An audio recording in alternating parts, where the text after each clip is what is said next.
and welcome to the Doofcast, a film and TV podcast from Doof Media. My name is Scott Daly, and joining me, as always, it's Matt Freeman. What a wonderful day! Isn't it, Matt? Wonderful day. It is a wonderful day. We're all joined together in industry, and we're gonna get into that bunker or whatever it is. What is it? It's a bunker that has tanks in it. We'll talk about it. This week on the show, our series Deconstructing Apes concludes with the 10th and currently final film in the series. It'll be the 2024 film Kingdom of the Planet of the Apes. And then at the end of the episode, we are going to take a look back on these 10 episodes and these 10 films. We're going to do what we normally do, which is rank them and talk about, maybe what we learned over the course of this episode. Yeah.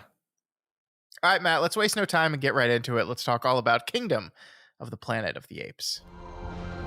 In their time, humans were capable of many great things. No!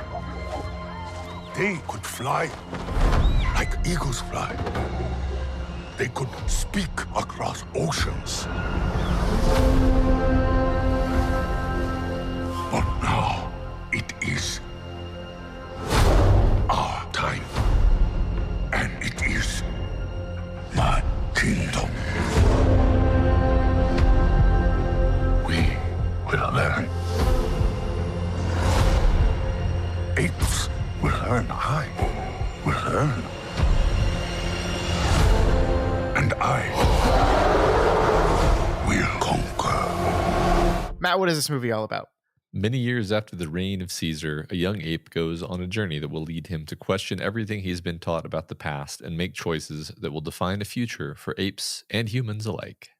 This movie was written by Josh Friedman. It is directed by Wes Ball, and it stars Owen Teague and Freya Allen, which is a name I hadn't heard before. There's a lot of names I hadn't heard before in this film. Of course, I have heard of Owen Teague. He's Kingslingers listeners will know him as Harold Lauder in Stephen King's The Stand. But we went from a thing with one face we knew very, very well to not a lot of faces we know very well in this movie. But Matt, what did you think of Kingdom of the Planet of the Apes? Well, I enjoyed this a lot more than I thought I would. I mean, I kind of tamped down my expectations because I was like, well, the Matt Reeves trilogy is over, and this is who knows what this is going to be. And this just turned out to be a really fun adventure film. It's kind of the worst thing you can say about it is that it's kind of by the numbers, but also I had a lot of fun with, like, I got properly invested in the characters. And another thing is I had just a lot of fun finding all these subtle connections between this movie and the previous movies that were really not fan servicey, but were sort of just there if you kind of thought about it. So that was really fun. Overall, it really actually enjoyed it a lot more than I thought I would. How about you?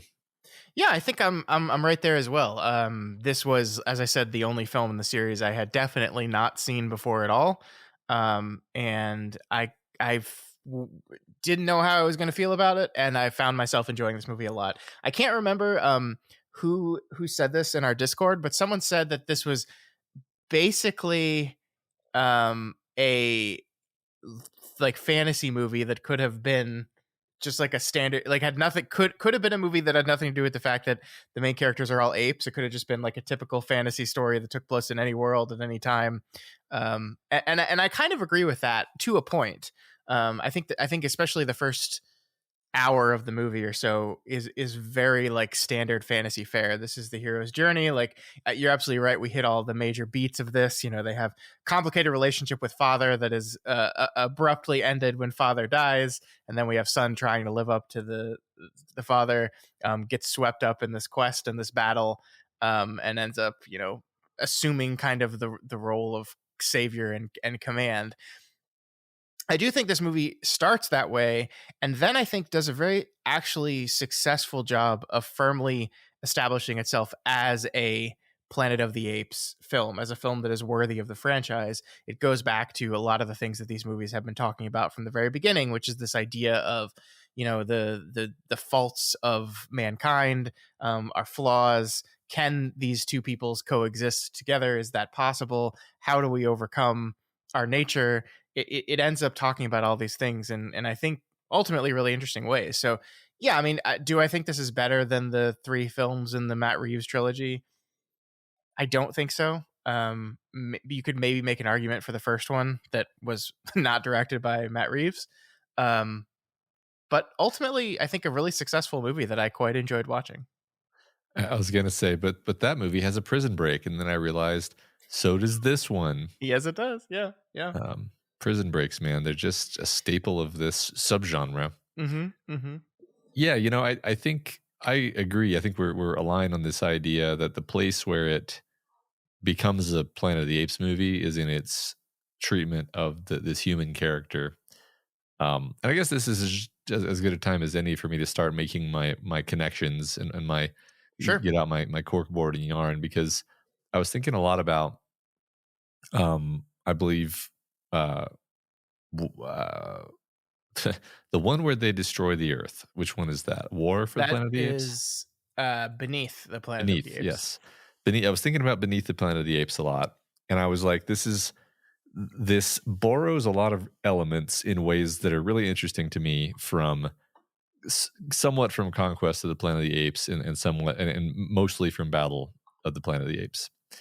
And what I mean by that is because you might hear me say that and be like, "What are you talking about? There's no mutant humans in this one," and then I say, "Well, yes, there are." That's exactly what this is. I mean, it's kind of what we talked about. We were like, what direction is this going to go? Um, are we gonna recapitulate the Beneath the Planet of the Apes and actually have a society of telepathic mutant humans? And the answer is no, not telepathic mutant humans, but we are going to have the humans who are mutant in the sense that they resist the virus, and also they are trying to get into this bunker, which for a big part of the movie I was convinced it was going to be a nuclear silo, Yeah. Yeah. which would Same. have lined up even better with the uh, uh, and I think you're meant to be suspicious. Like the movie is very much playing with this idea of like, how suspicious should we be of this woman? At various times, you're actually like, wait, is she actively planning to just kill all these apes intentionally? Like, is that her goal, or is it just that she doesn't really care about them? Mm-hmm. Um, and I love kind of the line we ride with this character, where at various times I was like, oh, she's supposed to be evil, or just like, oh no, actually her motives are understandable. It's just that she's in a desperate situation. Um, and like my favorite shot of the movie, almost like single-handedly a shot that elevates the movie, is when she comes back to see him after everything is said and done, and he's confronting her, and kind of says something like, we can never trust you, and it just does this shot. It shows her back, and the wind blows her shirt away, and you see that she has her hand on a pistol. Yeah. um I love that scene so much. Yeah. it was such a perfect, like, it's not a direct reference to anything in the Apes saga, but I'm like, that's classic Planet of the Apes right there. Yeah. Yeah. Love that. Yeah, no, I loved the treatment of Nova, or gosh, what was her name? May, as her name ended up being. Mhm. I had convinced myself, this character joins us pretty conspicuously, and we're immediately meant to think she's more than just your average human. And I had actually convinced myself that we were just doing Planet of the Apes here, except we were going to do just the original Planet of the Apes, just from the perspective of the apes the entire time. So I Mhm. convinced myself that she was a Taylor-esque astronaut that had crash landed on the planet, and we were just gonna like meet her that way. And I was Uh, like ready to be like, oh, that was really clever. And that obviously is not the way it goes. But it more or less is the way it goes. Without the actual crash landing part, she is completely out of place in this world. Like, I think it's interesting, and I don't mean this as a critique of the film, but it is interesting that she is so. It's not just that she's a human that's intelligent. She's a human that feels like she was just plucked out of 2012 and uh-huh. dropped in this movie. Like, it really feels like that. Like the way she talks, the things that she knows. I think it's an interesting thing that happens in this movie, and I don't know if it happens intentionally, and this might not be ultimately be good, but because of her presence and her knowledge of things that none of the other characters know, the way the movie positions itself is actually that the apes are stupid and Mhm. she's the smart one, which I thought was really interesting, because like she is the one, especially this really jumped out at me when they were going to sneak into the bunker. Um, and it's like she knows where to go. She knows what all these things do. She's completely aware and understanding of what all this stuff means. And you have these three apes with her that are just kind of like dumb in that they don't understand any of this stuff. And I don't know if that ultimately is successful for the movie, because I don't want the movie to position our main character Noah as if he's less intelligent than this human.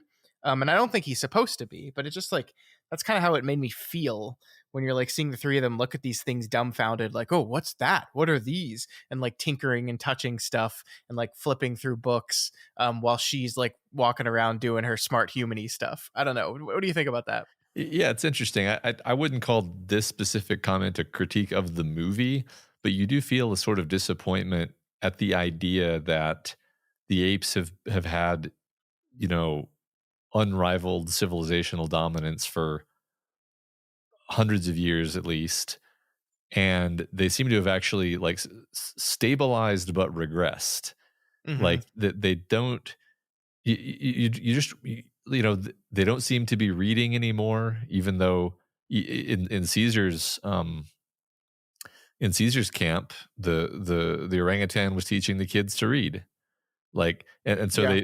they've forgotten how to read. They forgot. So like it is true to the apes mythology in the specific way that the apes lose their cultural memory of the past, and they forget that humans used to be above them. Partly you could argue because this is like a painful thing to think about, and so they just that's kind of suppressed. um Yeah. it's like hard for them to believe in the same way that it would be hard for us to believe that like chimps are actually secretly better than us. Yeah. Yeah. Um, so yeah, again, not like a criticism. You're just kind of like bummed by it. Mm-hmm. Um, and I want to follow up on your comment about her feeling like she's from the 2010s, because I basically think that's right. And I wish that's one thing, again, not a huge like, you know, plot hole type, you know, movie ruining thing, but just I wish they had made them a little bit more freaky, like the mutant people who lived in the nuclear silo, because not to that extent, not to make them just overtly evil, but like make it clear that this is a civilization of people who have lived underground for hundreds of years, which is Mm-hmm. I'm perhaps I'm making a misinterpretation, but it seems like the revelation at the end is like, oh, she's not just like some random woman who like mutated to be able to speak. It's like she's from a civilization of people who successfully isolated themselves away from the surface for all this time.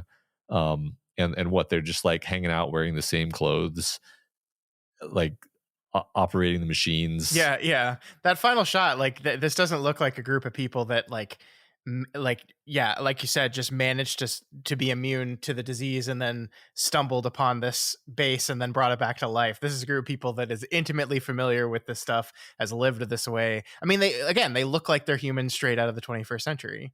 And so Mhm. yeah, I don't think the movie ever explicitly spells this out, but I think you're right that this is just they were in a bunker. It's like Fallout essentially. Yeah. Yeah.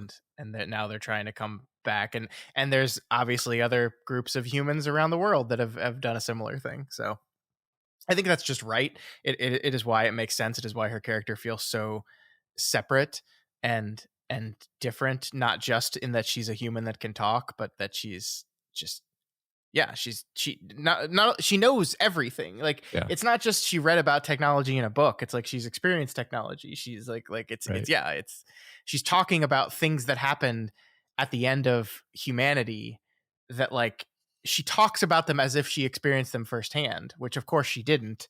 But if you grew up in a society of people that were like underground and this is the only history they have to talk about him and passing these stories down from birth, like that kind of makes sense. Yeah. Yeah. So I guess, you know, again, mild. It's not even like criticism. It's just I wish they had made it more weird and Yeah. more, you know, and maybe you could argue like, okay, but then it would have verged into being campy and goofy, and then you would be complaining about that, and maybe that's true.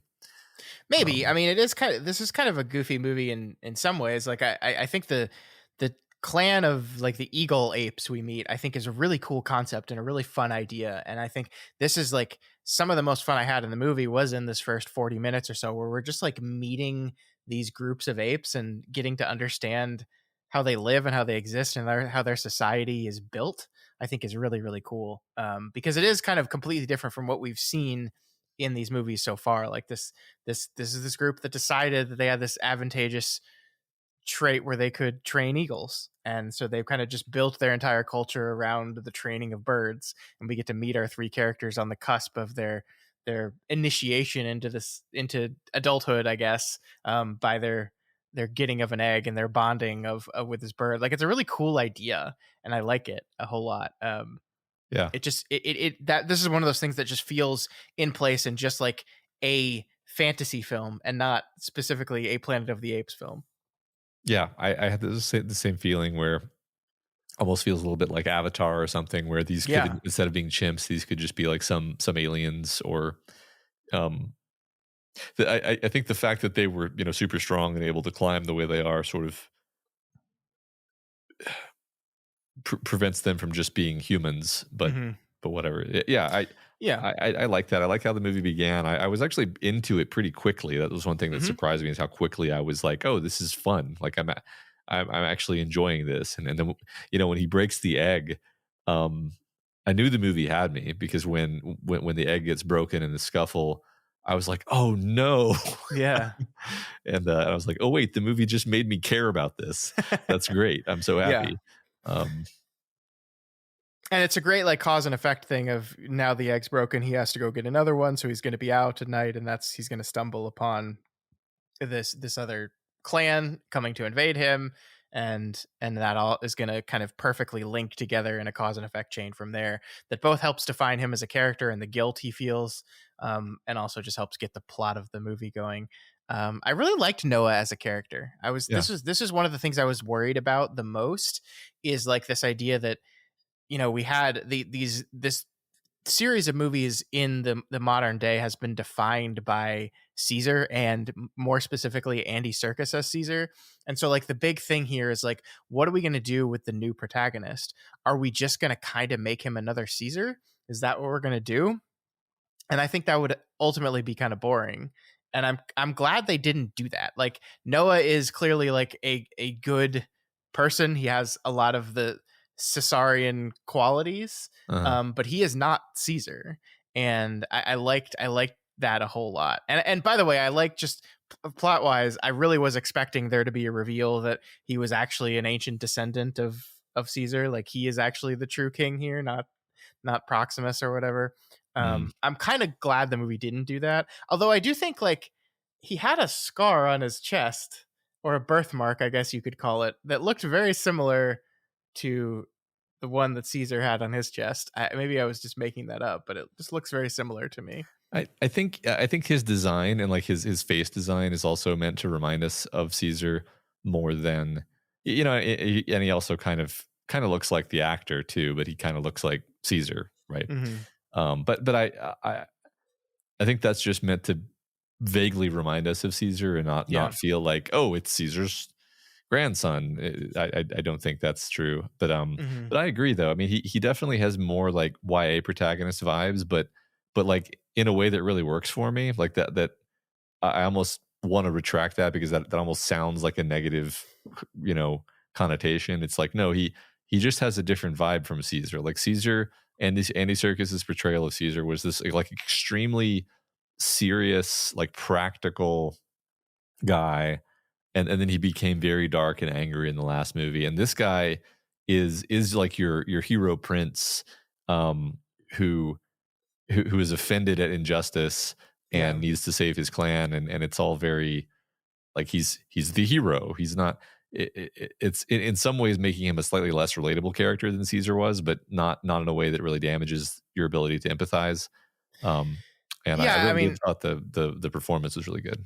I like the YA comparison. Obviously, we talked about this last week, that Wes Ball, the director of this film, also directed the Maze Runner trilogy, or I Mhm. think they might have made four there. I can't. They were doing that thing. Remember that thing where they were adapting YA books, and then the last book they would just make two movies for no reason. Of I course. think they might have done that with the Maze Runner stuff as well.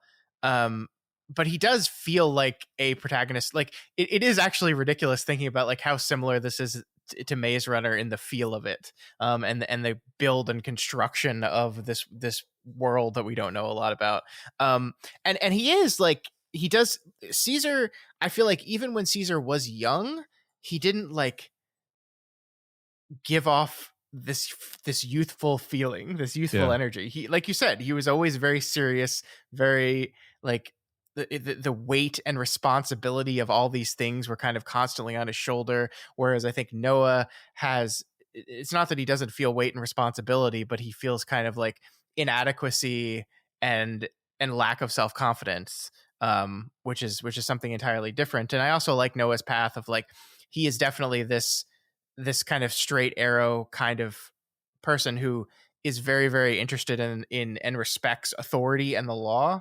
And his kind of journey in this movie is that the moment where he says, there's nothing we can do, this is the law, and then comes to a realization, but the law is wrong. Yeah. And so I have to do something about it. And that does feel not Caesar like, and Yeah. different enough to establish him as different. And I think that's really cool. Yeah, I want to talk about his relationship with the orangutan in a second, but first I just Sure. want to also mention like a big diversion from him and Caesar is that Caesar always had this extremely complex relationship with humans where he was raised by this man, and so he has this one example of like this great guy, and then he has a bunch of terrible experiences, but he always kind of can't he can't help himself from having a soft spot for humans almost. Yeah. And then this character has no soft spot for humans. He sees them as animals, stinky vermin, basically, Yeah. who only make his life harder. And by the end of the movie, he hasn't particularly changed his tune when it comes to humans. He's basically just like, yeah, okay, I guess you kind of helped us escape, but I don't trust you at all. Yeah, the bad So guy get out was of right. yeah, You will right. take and take and take, and leave nothing for anyone else. Yeah, I mean, it's so great because actually the movie kind of got me on this because there's a moment I think when Proximus first takes Noah to the dinner table, and is talking about how you can't trust humans, and like is starting to build this case to kind of turn him on Nova, and like there was a part of me that was watching this and going, you're not gonna buy this, are you, Noah? Like, you're not gonna fall for this, are you? And he kind of starts to, and my initial gut reaction was to push against the movie and go, no, I don't believe that. But then you take a step back and you go, oh no, wait a minute. this is not Caesar. This is the type of guy who human beings up until 2 days ago were called echoes, and were just these, as you said, vermin that just kind of occasionally like came into their valley that they had to like shoo away, and treat like pests. And so this idea that he would, just because he had this day where he met this extraordinary human, and learned she could talk, like that's not going to suddenly switch someone's opinion on something. Like that is seen more as of an anomaly than it is, oh, humans are okay actually. And he follows right in line with that idea, this idea that like, no, I'm not going to just implicitly trust these people. And this guy's making a really good point about how these people are untrustworthy. Look, he's telling me all these things she lied to me about. And he's already like, one of the moments I really liked is the first time she talks, and Noah is like really upset about the fact that she lied to him about this, right? Yeah. Like that is something he really emphasizes to her, is like, you lied. And she's like, yeah, well, my mom told me, that I had to be safe. I had to protect myself, and people knowing that I could talk would be a danger to us. And he's like, no, but you were with us. We were protecting you. Like, Yeah. he just didn't understand this idea of her dishonesty. And it completely primes him to be manipulated by Proximus in this way. And I love that you're right. Like, at the end of the day, it wasn't manipulation that convinces him not to trust humans. It's kind of just her actions. Yeah. Well, Which I think the movie does a very good job of making her actions extremely understandable, because I actually do agree that Proximus Caesar getting a hold of tanks and weaponry would be one of the worst possible outcomes that could happen from this whole thing. But like, from his perspective, she just sacrificed him and his entire clan for because the stuff was hers, not theirs. Yeah. It very well constructed, I think. Yeah, right. And I mean, along the same lines, the apes are fairly peaceful people still, even in this world where Proxima Caesar exists. Yeah, yeah, And basically, when William H. Macy makes it clear that he's not going to cooperate, she immediately murders him yeah, in one of the most viscerally upsetting ways imaginable. Just rear naked chokes the man until he is dead, and then throws yeah, his body into the ocean. And you're just like, even at like, as the viewer, you're like, holy shit. And then you see the apes reaction. They're like, who have we allied with? hmm And again, but again, like you just said, it's like understandable from her point of view, because it's like this guy, it's interesting because she is lying.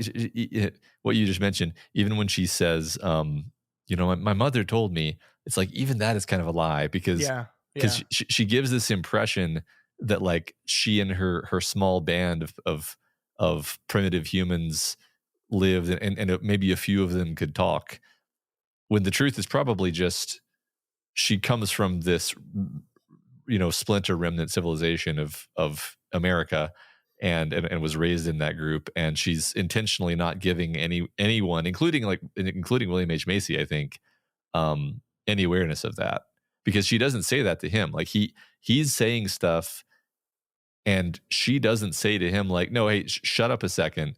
There's like a whole bunker full of people. yeah. You can come join us. She never makes that offer to him. Yeah.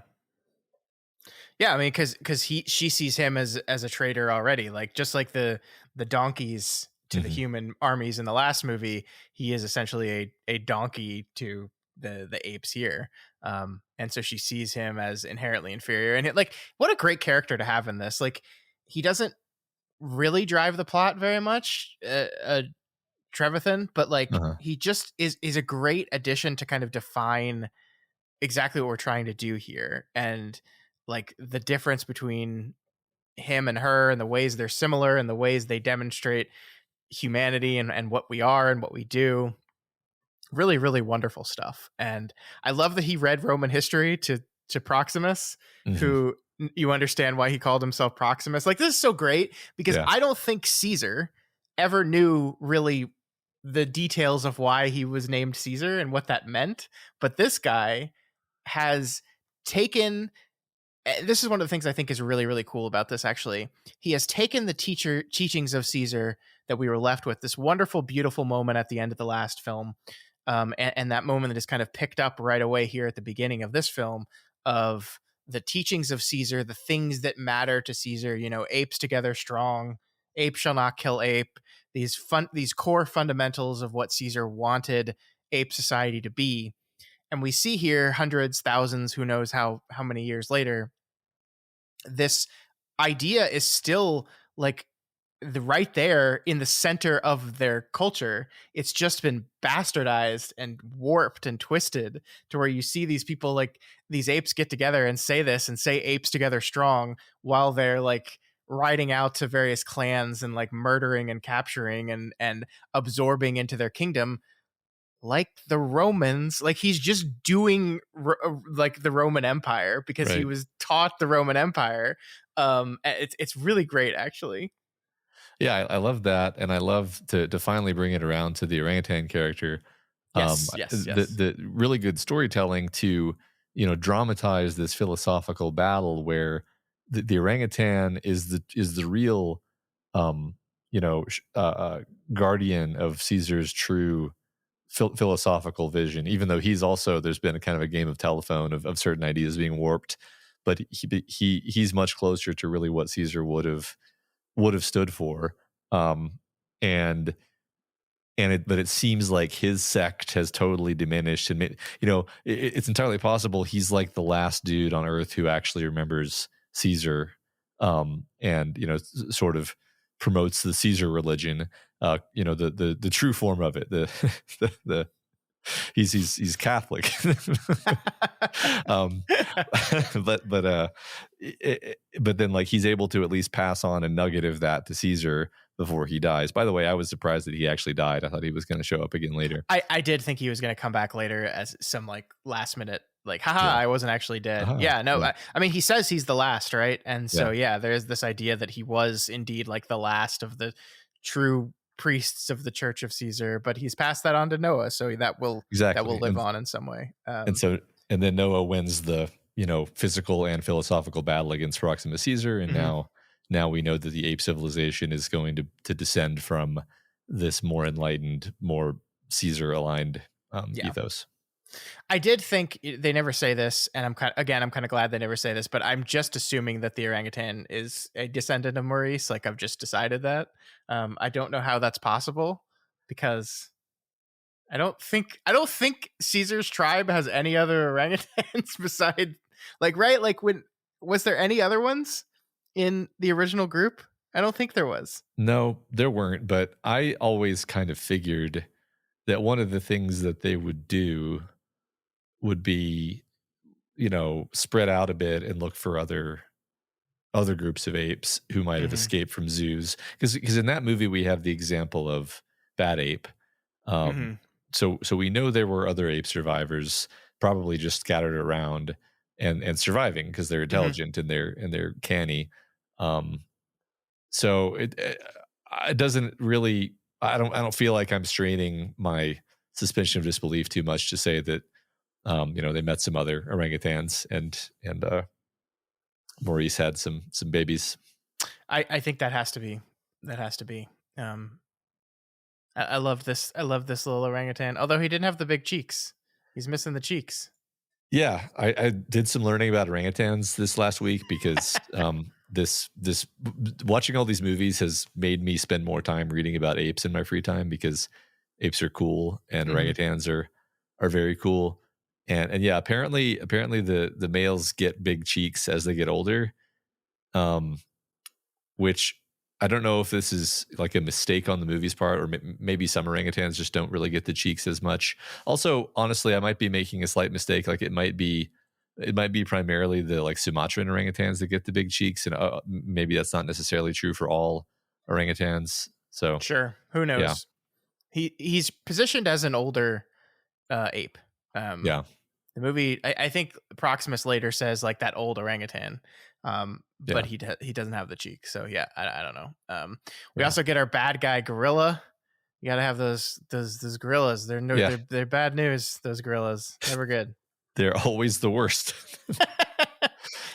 But this one dies in my nightmare way of dying, which is trapped in a building that's flooding, and you're just inches away from a spot that you could get out but can't get out.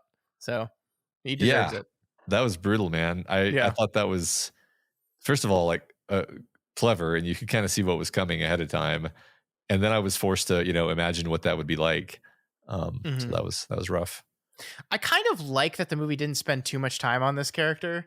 Like he's obviously like fiercely loyal to Proximus, and you just get the idea that he just legitimately believes in what they're doing, and just like fully believes in his king.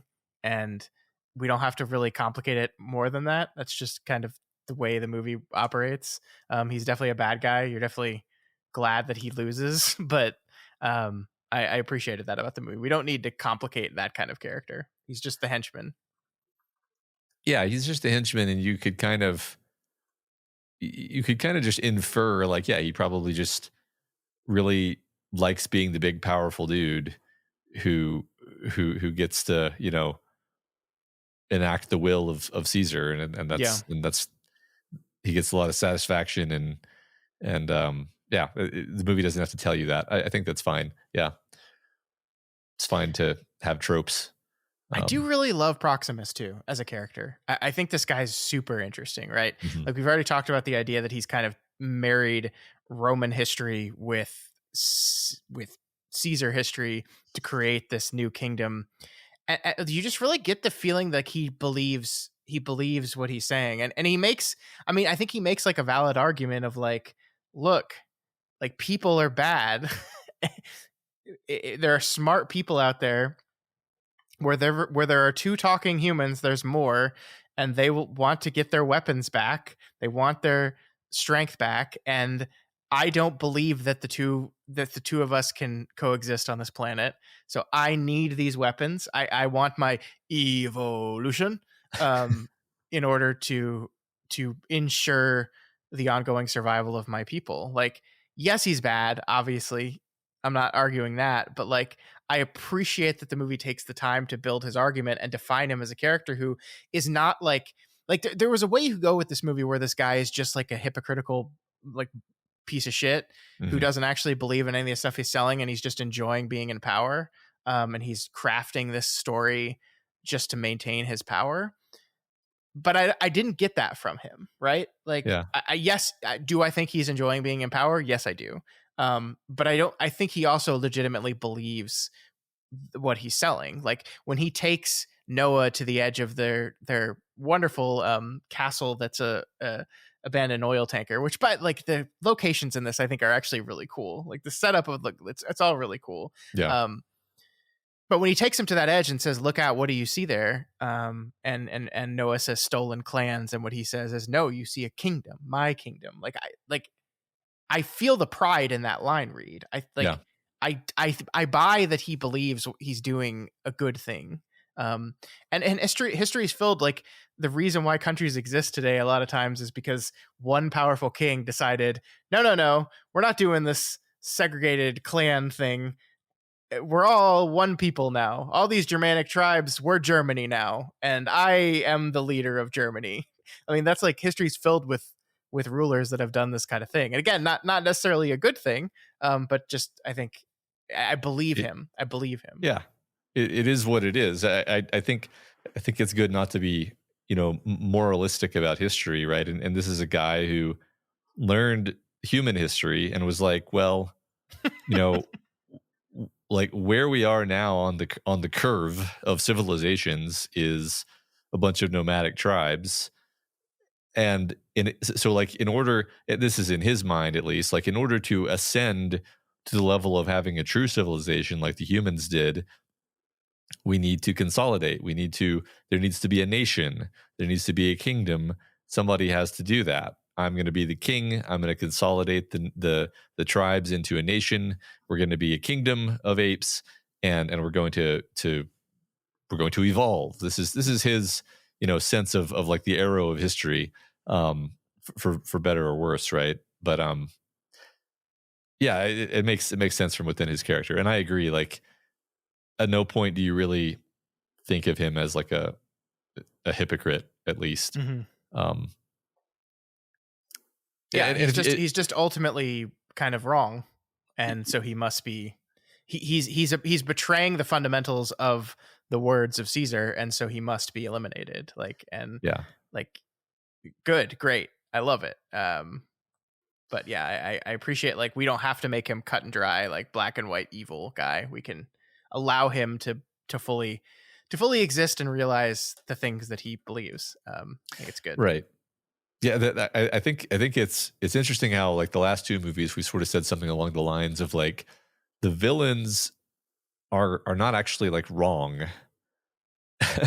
like in the last movie, Colonel Kurtz, as I'll continue to call him, was like, look, we have to kill all you apes, because if we don't, then we're all going to die. That's just definitely what's going to happen. And it's like, yeah, he's basically right. I mean, not even because the apes are going to kill them, but just because the apes are the source of this disease that is incredibly fatal to humans. And then, and is also mutating to become even more, or rather dangerous in a different way. And in this one, you've got both the human character, Maya, was it? I already forgot. May and Proxima Caesar, who are basically on opposite sides of this conflict. But, she's right, where it's like, you can't let the apes have guns. Are you crazy? Yeah. Because then the film Planet of the Apes will happen. Well, the apes, the apes will have guns, and they'll clearly dominate us easily, and they'll hunt us for sport. Yeah. And then on Proximus' side, he's like, obviously we want the guns. Like, anybody would want the guns in this situation. Not that he knows that it's guns, but he knows that it's like, It's interesting to me.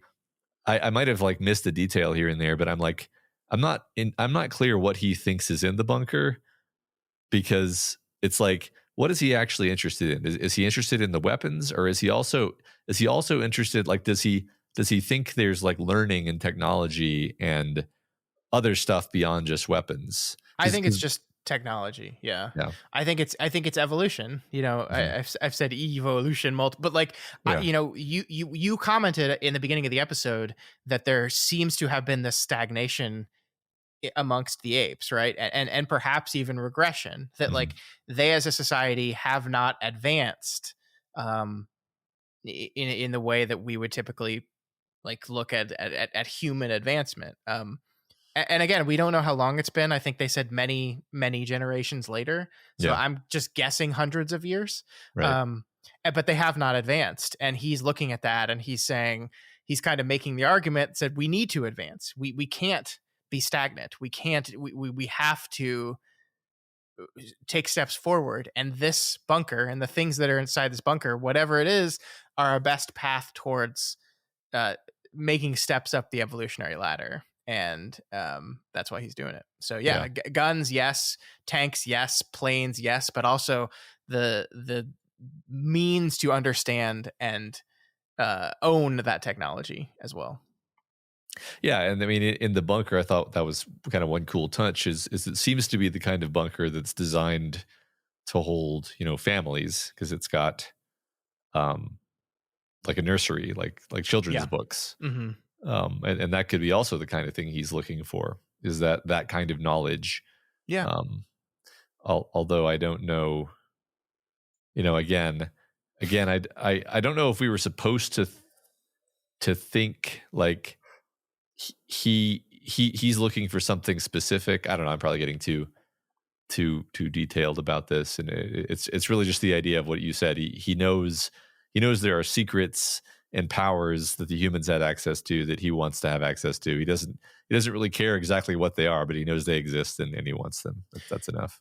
Yeah, and one of the things I really like is that the battle for the bunker is kind of a microcosm for the battle for the planet, right? Because there's this argument to be made of like, who does this belong to?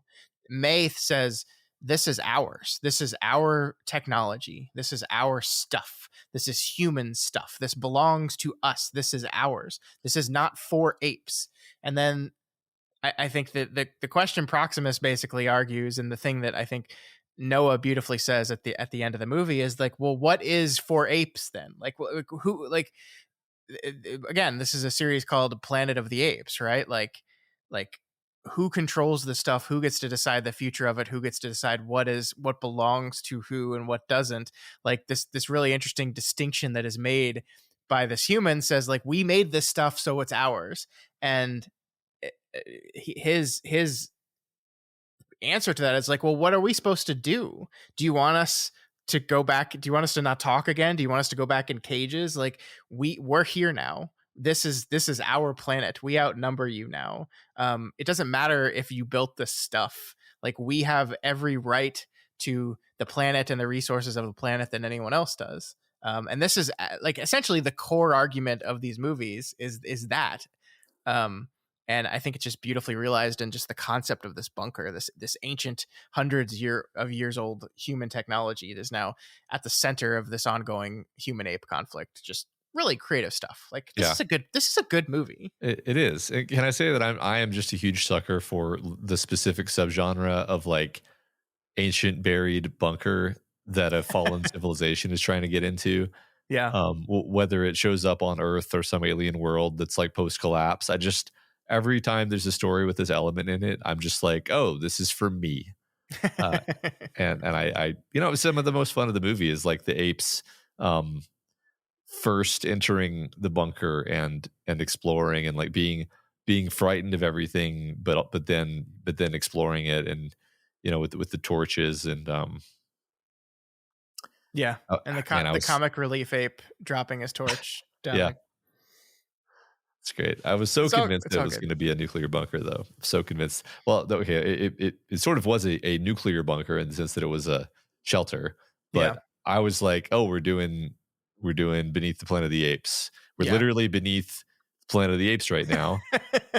There's going to be a nuclear warhead here, and her plan is to launch the warhead to wipe out the apes. Didn't happen, but maybe next movie.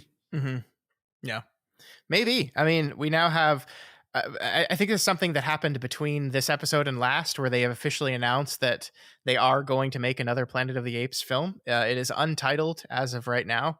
I don't even know if any specific director is attached to it, but they are going to move forward with another Apes film. This movie made enough money for them to carry on. And I will say, I like. There's plenty to build off of here, right? Like, is this going to be the Noah trilogy? Maybe. I think there's opportunity for that.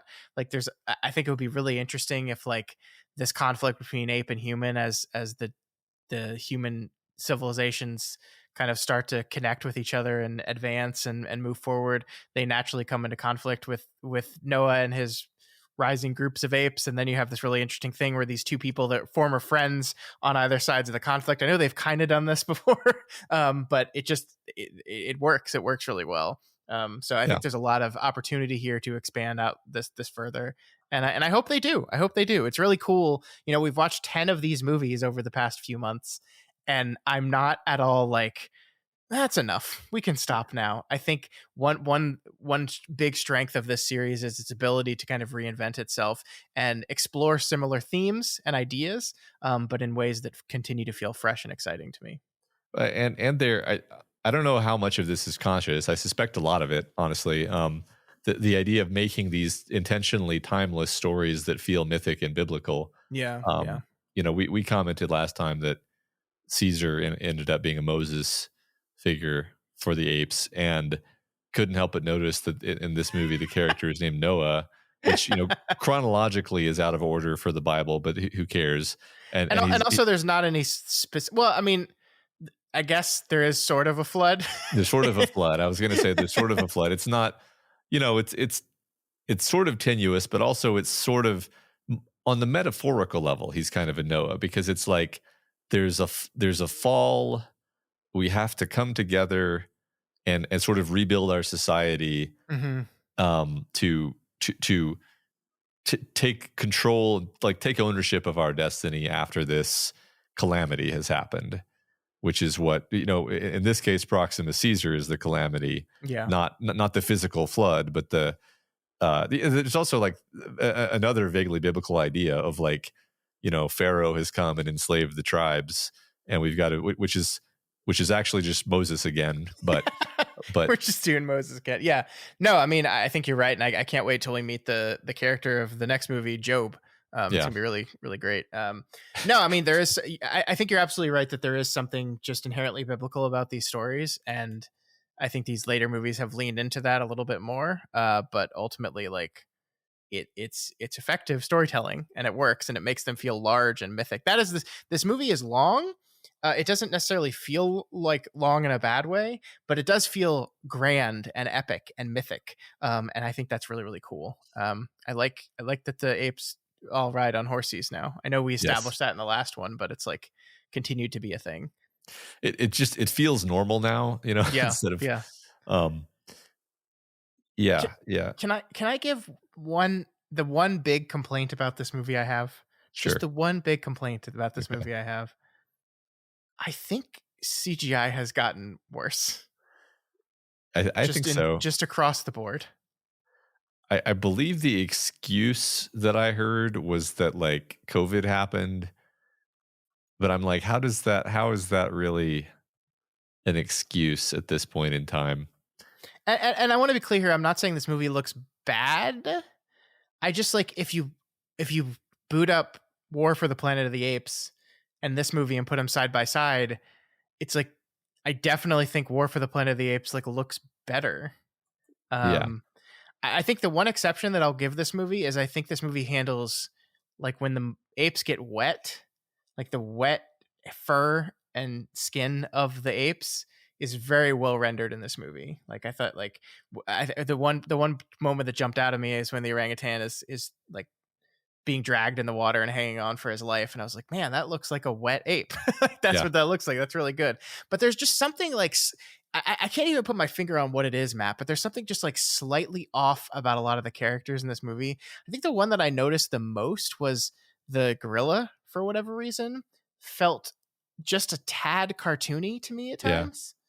To the point where it just didn't fit. And it definitely feels like a step back from the previous movies, Yeah. which were years ago. I totally agree. But I mean, I think the previous movies, they were trying very hard to be like, we want people to just buy that these are chimpanzees walking around and Yeah. being chimpanzees. And this one, it's more like these aren't really quite this. They've evolved a little bit, you know, like they're walking upright quite a lot Yeah. more in a way where, you know, if you looked at their proportions, they're just not quite normal chimpanzees anymore. They're Hmm. it's slight, but it's noticeable.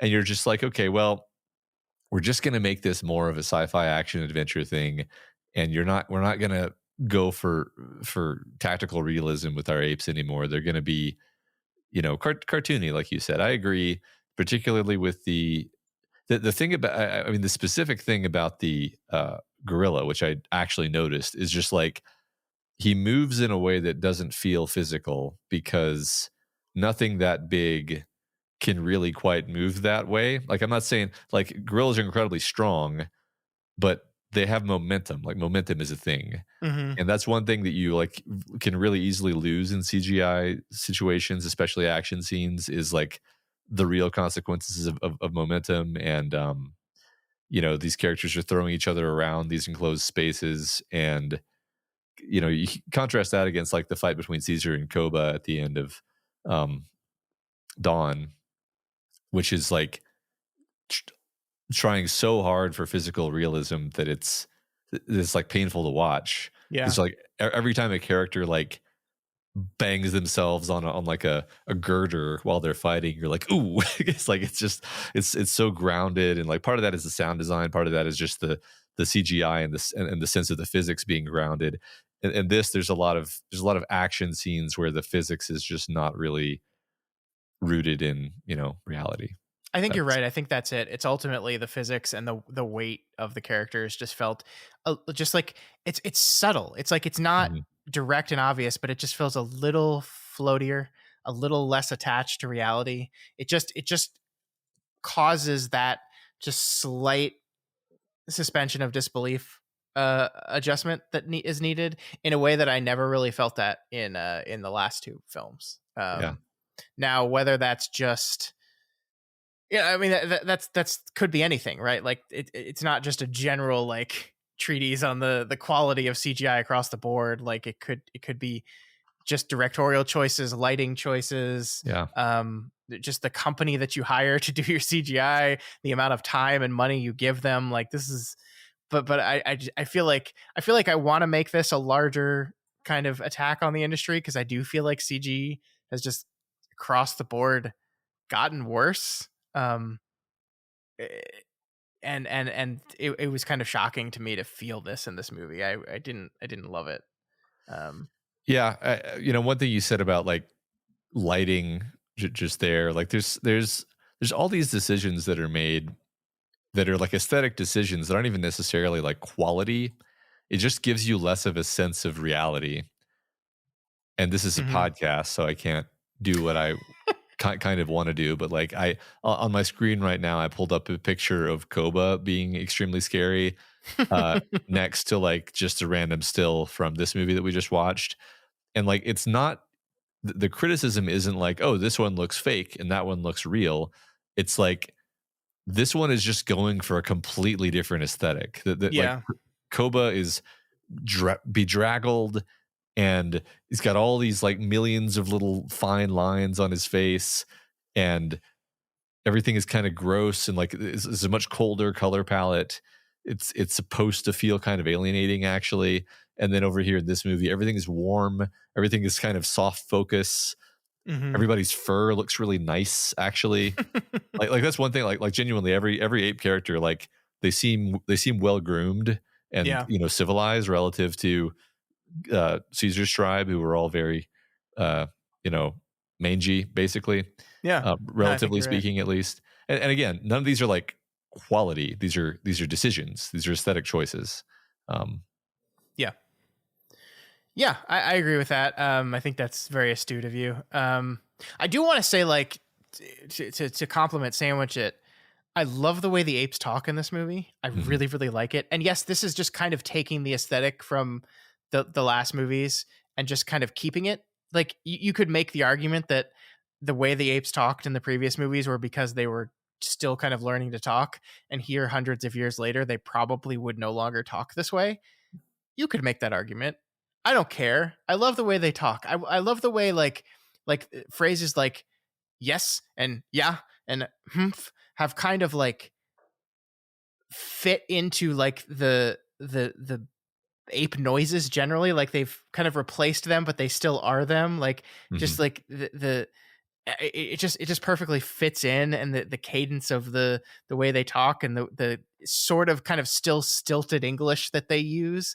I don't know, there's just something about it that was very, very alluring to me. I just found myself like listening to this movie and just like I like listening to them talk. I just like it. I think Yeah. it fits exactly what the movie's trying to do. And that's why like the first time Nova opened her mouth and talked, and I think this is by design, by the way, it sounds so different. Yeah. It's just like it's almost like shocking how different, because her tone and her pace and just the cadence of the way she speaks feels like the way people talk right now. Yeah. And none of the apes talk that way at all. And I think that's actually great. Yeah. I agree. And that's one of the fun things about these movies overall is like the way the way the apes are still apes. They're still chimps, even though they can talk and they're smart and like it- and there's a fun continuity across all these movies where something surprising happens and the character is like it's Yeah, like yeah. this specific ape vocalization where it's like I don't even know if real chimpanzees do that, to be honest, but we've decided in these movies that that's the ape reaction to surprise, and this is like what ape laughter is like, and this is what you know ape annoyance looks like, and Mhm. they do the signs very often, and you're like there's a great moment, I forget what exactly it is, but like there's a great moment where um like uh Noah just gives this sign of some kind. It's like the most passive aggressive sarcastic thing in the world, but it's a hand sign. He didn't say anything. Mhm. um uh Yeah, and I do really like the way the sign language has been kind of ingrained in the culture still too, right? Like mhm, they can all speak now, and yet they still frequently will sign to each other. mhm.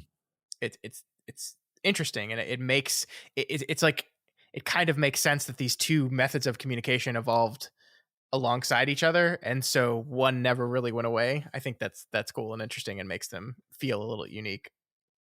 Yeah, and I think it's practical and like realistic too. That any sort of group of I'm pretty sure that like human groups who still have to rely on hunting and gathering have at least some degree of a not like a full sign language, right? But like a language of signs at the very Yeah, least. no, for Um, sure, for sure. All right. Anything else you wanted to talk about? I just thought of one thing as I was saying that when they uh-huh. are uh, fixing to cross the bridge and they come across once again the Forbidden Land X's with the corpses on them. Yeah, The music from the original Planet of the Apes film plays, and like that shouldn't work on me as well as it did. Like I shouldn't be that easily manipulated, but man, I was like immediately in. I was like, yes, yes, this yeah, is great. This is the perfect time to play this music. It works. It's great. It's just subtle enough, and not like look at me. Don't you remember enough that it yeah, just nails it for me. yeah. I think just to kind of full circle, the movie is very smart.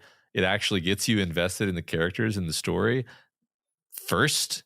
Yeah. And then it starts dribbling in the little bits of nostalgia like that, and then by that you're just like, okay, I'm bought in, so that's great. Whereas it would have been a terrible mistake if they started hitting you with the member berries immediately, and then you're just like, I see what you're doing. I'm not a child. Yeah. Um, Yeah. so No, you're right. You're right. Just better and smarter and more successful than I ever expected it would be. yeah, I just need to like learn that these are just going to be good movies, and I should stop stop doubting them, because man, this is a good movie. Also, it's just funny because, like, yeah, I think you and I are just sort of suckers for this specific sort of sci-fi premise. Yeah, no, totally. So good. Great. All right. That is Kingdom of the Planet of the Apes, and that is the end of our journey through these movies. Matt, as we always do when we reach the end of these ongoing series, we are going to rank these 10 films from worst to best. Here we go. I actually think this one's going to be easier than some of these often are. We will start with the worst. I think the big decision we have to make here for number 10 is if we think Conquest of the Planet of the Apes or the Tim Burton Planet of the Apes is worse. What is your feeling on this? Okay, just to remind our audience, because I definitely remember. Yes, please read all the titles, and we will offer a brief summary of what these movies are about. That's a good idea. All right, Planet of the Apes, 1968, the first movie. Charlton Heston goes travels into the future and finds himself on the Planet of the Apes. It's the one with the Statue of Liberty. Statue of Liberty. That was our planet. Okay. Beneath the Planet of the Apes. It's mutants and nuke. Mutants nuke. The world is destroyed. Yeah. Escape from the Planet of the Apes. Zira, Cornelius, and some other dude get transported back in time to mumble some period of time that doesn't actually make any sense. Doesn't matter. It's supposed to be present day America, present day when the movie came out, which is early 70s. Yeah, correct. And then lots of wacky hijinks ending with their brutal murder.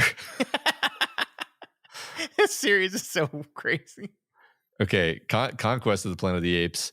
Their baby Caesar grows up in a very 70s society where apes are used for slave labor and leads a rebellion. And there's a lot of monologues. Mm-hmm. Battle for the Planet of the Apes. It's years later. Caesar rules over a small tribe of apes, and there's also humans, and they have to fight a group of bad humans. Mm-hmm. Skipped over some details there. Caesar's son is killed. That happens. Yes. Yep. Then we do. Then that's the end of the original run. Then we do Planet of the Apes 2001. Marky Mark falls in love and makes out with an ape. Yep. Then we begin the modern era. Rise of the Planet of the Apes. Caesar is given retrovirus that makes him smart, but the virus is bad for humans, and he has to escape from the ape sanctuary. It's a great movie. I like that movie a lot. Mm-hmm. Dawn of the Planet of the Apes. It's years later. The last vestiges of human civilization come into conflict with Caesar's band of apes. It's very complicated, actually. I feel like for these movies, it's going to be hard. It's really hard. I mean, and we covered these most recently, so I think Yeah. we can be very, very simple. Yeah, we just talked about War for Planet of the Apes last week. That's Caesar is fighting an ongoing war against humans. Managed to successfully wipe out those humans as human beings are catching a new variant of the virus that is making them stupid and unable to talk. As Caesar dies, but leads his people to the promised land. And then we have this movie. Yep. All right, that is the 10 movies. So when we're to go back to the question at hand, Matt, we were talking about the 2001 Tim Burton Planet of the Apes with Mark Wahlberg, or Conquest of the Planet of the Apes, the fourth film in the original series that sees Caesar lead a successful revolution against humanity. I guess the first question is, do you concur with me that these are the two worst films? Yes. Okay, so which one is worse of the two? I feel like this is the kind of thing where it'll depend on what mood you catch me in, but I, at this moment, can think of nothing redeeming about the Tim Burton movie. Whereas there were at least a couple of things in Conquest that I remember thinking were good. Yeah, and maybe I partly say that, by the way, because I feel like Dawn / War sort of like conceptually rehabilitated that movie, where it's like this is what could be done with that premise. So anyway, I personally would lean toward putting Tim Burton in number 10. All right, I am absolutely 100% fine with that. Cool. Unsuccessful Tim Burton film is the worst film in the Planet of the Apes franchise. I'm with you. Great. All right. Number 9 then kind of by default becomes Conquest. And from here on out, we're just going to use the first word in the titles, because I'm not saying of the Planet of the Apes 47 times in the next 5 minutes. That's fair. All right. All right. So we've knocked 2 out. I think right now we are kind of sitting in a situation where the next one has to either be Battle, Escape, or Beneath. Yeah, I think I'm gonna say either Battle or Beneath. I think you're right. I think Beneath is, if I recall, a not very good movie that I found delightful. Yeah. I think Battle is a decent movie that I found ultimately unmemorable. So it's kind of just which of the two of those things you think are worse. I think we're kind of aligned. I think it goes number 8 is Battle. Number 7 is Beneath, which then puts, and then I agree with Escape being just a cut above that. So yeah, I mean, I think Escape was ultimately like our favorite of the sequels to the original movies, right? So that's kind of where we just put it. Like, we have the 4 sequels to the original movie here, and this order makes perfect sense to me: Conquest, Battle, Beneath, and Escape. I think it's just right. So then I guess the hard part of our question now is we have remaining the original film, 1968 Planet of the Apes. We have Rise, Dawn, and War, the Matt Reeves trilogy. And then we have our newest film, Kingdom. I am kind of the opinion that Rise, Dawn, and War are just the 3 best movies in this franchise. And we can have a discussion about what order they go in 3, 2, 1. So in my mind, the next question is, was Kingdom better or worse than the OG Ape film? Do you agree with me there? Or do you want to go a different direction? Nope. Totally agree with all your logic there. It is hard. And we just watched Kingdom. And so I have major recency bias of just, and we just had this conversation where we did the thing where we took a movie that I quite enjoyed and made me feel even more fondly toward it. Yeah. Same. So like in this moment, I'm feeling very predisposed toward Kingdom, which makes it hard because it's like, yeah, but like Planet of the Apes is Planet of the Apes. It started this whole thing. And it is a great movie. Like it just is actually a good movie. It's that was one of the things we kind of discovered where it's like, oh, it's not just this like campy movie that we just remember fondly because it's goofy. It's like actually just a solid movie. Yeah. I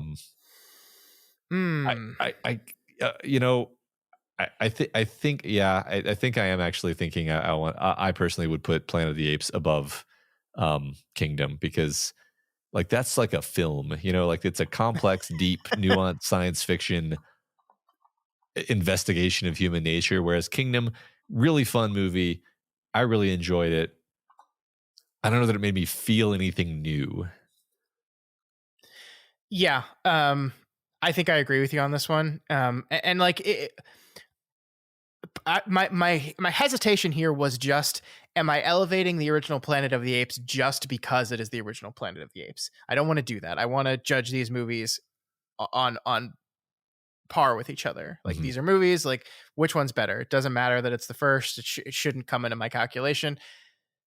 And I think ultimately you're just right that it's the first, but also the reason why we're here is not just because it's the first, but it's because it was just a really, really good movie that was really interesting. And I will go back to like what you said is that this was a Star Trek episode of a movie. Like it was a heady, philosophical exploration movie. And it's not to say that none of these other movies have that stuff in them. They certainly do. All of them do, especially these Matt Reeves movies we're about to try to rank right now. But it just that's not only the core of what the original Planet of the Apes was, but that's just the movie. Like there's just very little action. There's just it's this central conflict. Like the climax of the movie is a philosophical debate in a courtroom over the nature of humanity, and it's unique and special in that way. And so Yeah. I a long way of saying that I agree with you. Kingdom should be 5, and the original Planet of the Apes should be 4. Yeah. And And then go ahead. so I just want to make clear, like, that is not a dig on Kingdom at all, which is Yeah. a very good movie that we enjoyed very much. Yeah, I agree. I agree with all that. And then I also don't feel super conflicted about putting the Matt Reeves trilogy above Planet of the Apes, because what all three of those movies to me are extremely successful dramas that are also thematically rich. You know, that they're not just dramas, and they're not just Star Trek episodes where people have an argument in a courtroom. They are very smart in terms of weaving themes and ideas and big ideas into a story that really captures your heart. Yeah. And the character of Caesar being the heart of all of this. So I suspect that what you're leaning toward, and I don't think I'll fight you too much on this, is to put Rise at number 3, because I really, really like Rise, but I just, now having seen War and Dawn, I just don't think Rise is better than either of those. So I'm fine with putting Rise in number 3. I agree with you. I think Rise is a very, very, very good movie. The perfect start to what this trilogy eventually becomes. I think where it fails is kind of just the director of that film is not Matt Reeves, who is like a very, very skilled and talented director that we both really enjoy, that like really just elevates this entire concept to a level it's never been at. So like the writing, I think if you look at the writing across these 3 movies, I think they could be on par with each other. But like Matt Reeves just takes that material and in these next 2 movies just elevates it. So I think Rise at 3 makes sense to me. And then when it comes to the next 2, I think I said something. I think I basically said this when we talked about these movies, that I almost just see them as part 1 and part 2. Yeah. Of the same thing. So I don't care. Yeah, I mean, I think we have to pretend to care for the next 20 seconds or so. But okay, fine. If forced, gun to my head, I would probably say that I think War belongs at number 2 and Dawn belongs at number 1. I really, really like War for the Planet of the Apes. I think it's a truly fantastic film. I think Dawn of the Planet of the Apes is just like very possibly in my top 10 favorite movies ever right now. That rewatch, like I was just completely blown away and reminded and just how incredibly executed everything in this movie is. Just everything works. Everything's on point. It's just one of those kind of incredible miracles of filmmaking that just everything falls into place perfectly. And it's my favorite in the series for sure. Yeah, I think that's true. Actually, when I think about that scene with Koba, I'm just like, oh yeah, that's the best movie. All right, not a lot of disagreement this time. That's great to hear. I think we were pretty aligned on these movies, which is always really fun. So, Matt, you want to read our finalized list of Planet of the Apes films from least good to best? Yes, I will borrow your technique of just saying the first word. Number 10 was Planet of the Apes. Number 9, Conquest. Number 8, Battle. Number 7, Beneath. Number 6, Escape. Number 5, Kingdom, the one we talked about today. Number 4, Planet of the Apes, 1968. The good one. The good one. And number 3, Rise. Number 2, War, and number 1, Dawn of the Planet of the Apes. That is the order we have settled on, and I believe it is the correct order. But folks at home, I want to know, do you agree with this order? Do you not agree? Where would you put today's film, Kingdom of the Planet of the Apes? Please let me know. I think there's a lot of people that really like this movie, so I'm interested to see if people think it's better than the Reeves films or not. I think that'd be a fun conversation. Yeah, I agree. All right, Matt. What did we learn here? What did we? This is a new thing. We've never done this before. We've always done our deconstructing director series. We've never taken a franchise and dealt with this manner. What did you learn here? A lot, honestly. I just thought it was kind of a silly, fun thing for us to do with our time when you first suggested that we do the Planet of the Apes movies. I didn't really expect to discover that they were like this rich tapestry of themes and like biblical references and um, like deep characters, good dramatic story structures, really enjoyable movies. Uh,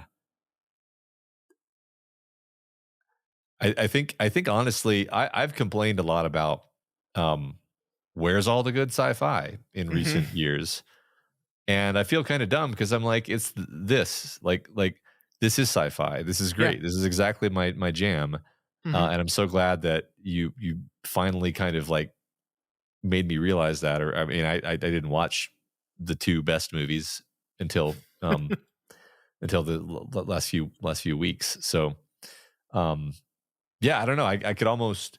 I'm going back in my head over all the conversations we had. Like we had so many deep, far-ranging, interesting philosophical conversations spurred on by talking about these movies, and you know every single one of them, even the worst of them, we still had fun watching and talking about. I think. Yeah. I completely agree. I think one of the things I said at the very beginning of this whole thing is that I just felt like there was something unique about this franchise that made it just one of the longest lasting franchises in film history. Like this is a franchise older than Star Wars. This is a franchise older than blockbuster filmmaking in general. This is like a thing that has kind of captured people's minds for longer than just about anything. And I really wanted to explore the why of that. And I think the really fascinating thing that I learned throughout this whole process is that, with maybe the exception of the Tim Burton movie, like none of these movies to me felt like easy cash grabs. They all felt like, and maybe no, that's wrong. Even the Tim Burton movie, which I think is trying to explore similar themes and ideas, but just does so the most unsuccessfully. Um, like these are movies that are all really trying to get to the bottom at humanity and all these things in science fiction that we talk about all the time. That we use this genre to explore. They are smart. They are fun, and they are unique in this world. And I think in this place surrounded by like so much bad movies, there's so many bad movies, so many big budget bad movies that come out. This franchise continues to have staying power because it continues to just stay true to the core of what the films are and what good movies are. And um, I don't think like I think the wrong takeaway from this experiment that we did would be like, oh, we can do this with other franchises now. I actually think we can't. I actually think there's not too many other franchises we could do this with, Mhm. because I think we would just be miserable Yeah. at some point. Um, but this is one of those kind of unique diamonds, that I am now just going to continue to have very fond memories of, for the rest of my life, which is really cool. Yeah. I guess one, I guess we've probably talked about this a little bit, just kind of here and there throughout, but there's something to be said for reducing one's cynicism about the idea of sequels and legacy and so forth, because Hmm. there's definitely the version of this that there's a tendency, I think, to look at this and say 10 movies in a franchise, Hmm. and the and the latter ones are just explicitly basically remakes of the first ones. Like, wow, it's a soft reboot. Really, we're doing that now. It's like, look, they were respectful. They clearly were interested in the ideas of these older movies, but they had a different spin on it, a different Hmm. take. They wanted to say different things while still honoring the ideas of the first ones. It wasn't like it was like, undermining the first ones either. Like that's a whole nother annoying conversation that happens these days, is that people will like remake something, but it'll be like, but we're going to be sassy about it and we're going to undermine everything the first one was saying. And it's like, Yeah. I mean, fine, you can do that. Like, it's art. Art doesn't have any rules. But this, like, what I like about this is all these movies feel like they're part of the same pattern, part of the same artistic tapestry, but it's been woven by different people over 50 years. Yeah. I mean, this is kind of what you want franchise filmmaking to be. Yep. And yeah, it's great. I'm so happy we did this. This is better than I ever thought it could be. We really did. I mean, we really did kind of roll the dice with this, right? Like, this could have been miserable. This could have been unfun. We could have just found ourselves with nothing to say. I really wasn't sure when we went into this, and it was so pleasantly surprised to just enjoy this as much as we did. Yeah, I agree. Great choice. Great choice. I mean, this was all you, by the way. I'm just gonna say, like you basically were like, hey, we're gonna do this, and I was like, yeah, I think I like those movies when I watched them when I was a kid, and then as I said, I haven't even seen like half of them actually. Yeah. So no, it worked out really well. Really happy. And I just want to remind everyone, the reason I suggested this is because I really wanted to watch the newest film, and I couldn't find a way to fit it in my schedule. So I made us watch 9 other movies just so I could watch this one. Yeah. Why watch a movie when you could watch 10? Exactly. That's my motto. Well, great. That was Deconstructing Apes. We have not decided on what kind of series we're doing next. That is the kind of thing we need to kind of circle up and figure out. But we will, obviously, we really like doing these long running series. We enjoy them quite a bit. So we will do something else. Maybe we'll go back to the Deconstructing Director series again. It's been a little bit of time since we've done a director, because we did Blind Spots, then we did the Oscars films, and then we did this. So it's been quite a bit since we've talked about a director. Yeah, that'll be a fun change of pace. Yeah, for sure. But that's going to do it for us this week. If you have any opinions on the Apes franchise or on the movie we talked about today, Kingdom of the Planet of the Apes, please let us know. Feel free to reach out to us via email at doofmedia@gmail.com, on Twitter at doofmedia, or over on the Doof Media subreddit r/doofmedia. Yeah, and if you're not already subscribed to the Doofcast, we encourage you to subscribe so you never miss an episode. You can find our podcast on iTunes, YouTube, and pretty much anywhere else podcasts can be found. And if you like what we do here and want to support us, please consider becoming a patron of Doof Media. You can head on over to our Patreon. That's patreon.com/doofmedia, and pledge at any of the available levels to get a whole bunch of cool bonus podcasts and extra things. You get to vote in contests. You get to vote in book club and in Doof Canon. There's a whole bunch of bonus things you get for being a part of it. One of the biggest ones is our bonus podcast series talking about Castle Rock, which just wrapped up this week. We talked about the television show based on Stephen King's fictional town. We wrapped up episodes 9 and 10 of season 2 this week. And next month, we are going to be getting a new bonus podcast talking about the AMC Plus / Amazon / Epix show From, which is, I think, a great combination of Lost and Stephen King and a bunch of other cool stuff that I think people are going to really like. So if you want to listen to us talk about From, become a patron right now. Do it. Patreon.com/doofmedia. Yeah, I'm looking forward to that. Me too. Also, please consider rating and reviewing the Doofcast on Apple Podcasts. Each review helps us get more exposure and introduces new people to the content that we make here. That is right. And that is going to do it for us this week. Next week on the show, I don't know. We finished our series, so now we have to kind of scramble for the next few weeks to come up with some topics each week until we start our next series. So we'll let you know once we know, but we will have an episode, just not sure what it's going to be on quite yet. We'll figure it out.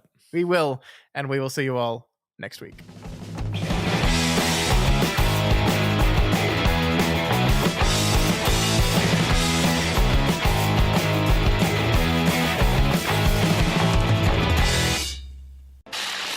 My name is Doof, and you'll do what I say. My name is Doof, and you'll do what I say.